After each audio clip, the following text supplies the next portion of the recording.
Ya, selamat pagi rekan-rekan semua. Assalamualaikum warahmatullahi wabarakatuh. Di sini saya akan berbagi cara atau tips untuk mengobati ayam ngorok ya. Ini kebetulan ada si Mangun alias ayam Mangon super nih, Bos.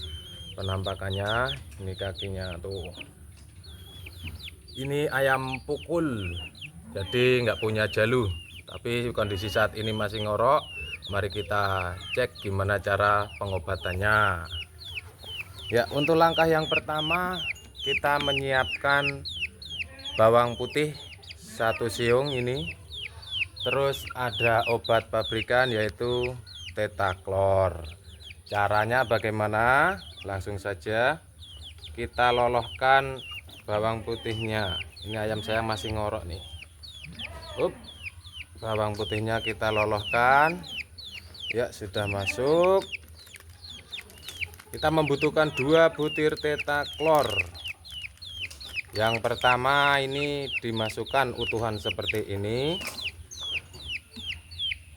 Ya, sudah. Terus yang kedua ini dibuka. Terus dikocorkan ke area tenggorokan atau mulutnya. Ya. Ini teman-teman. Sudah masuk semua, kosong.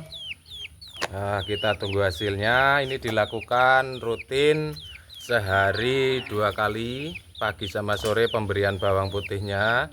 Tetapi untuk Tetaklornya kalau saya pribadi hanya sehari sekali 2 butir, rutin berturut-turut selama 3 hari. Semoga bermanfaat, ayam kita sehat semua. Oke, salam dari Mangon, dadah.